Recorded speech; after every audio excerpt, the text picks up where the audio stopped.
वंचित बहुजन आघाडीचे उमेदवार हे लोकांपर्यंत पोहोचतायत, प्रचाराच्या रणधुमाळीमध्ये उभे आहेत आणि आज हे लोक जिंकण्याच्या परिस्थितीमध्ये आहेत की आपण परिस्थिती समजून घ्या. पण वंचित बहुजन आघाडीचे उमेदवार जास्त पळायला लागले, पुढे जायला लागले किंवा विनिंग कंडिशन मध्ये आले की इकडच्या प्रस्थापितांच्या डोळ्यामध्ये खुपतं. हे सत्य आपण सर्वांनी समजून घेतलं पाहिजे आणि म्हणून वेगवेगळा दबाव तंत्र इकडे वंचित बहुजन आघाडीच्या उमेदवारांवरती केला गेला होता. वेगवेगळा दबाव करायचा प्रयत्न केला होता. काही ठिकाणी वंचितच्या उमेदवारांना मोठ्या प्रमाणात पैसे दिलेले झाले होते. 50 लाख देतो तिकीट मागे घे, 60 लाख देतो तिकीट मागे घे.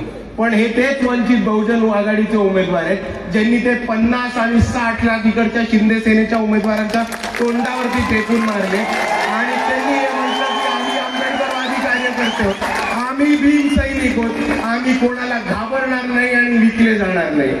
आणि दुसऱ्या